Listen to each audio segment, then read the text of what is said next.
வரவேற்கிறோம். தமிழுக்கு எண் 1 அழுத்தவும்.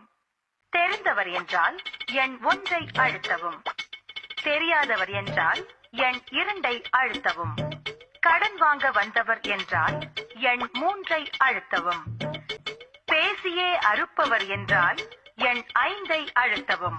பால், பேப்பர், தபால்காரர் என்றால் எண் 9 அழுத்தவும். வணக்கம்.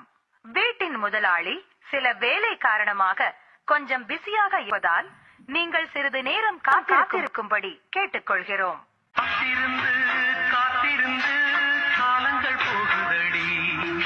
அன்பரே, நீங்கள் முழு பாடலையும் கேட்காத காரணத்தினால் மீண்டும் உங்களுக்காக அடுத்த பாடல்.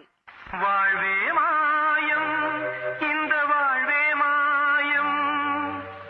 மன்னிக்கவும், இன்று வீட்டு முதலாளியை உங்களால் சந்திக்க இயலாது. அவர் இப்பொழுது தூங்கிவிட்டார்.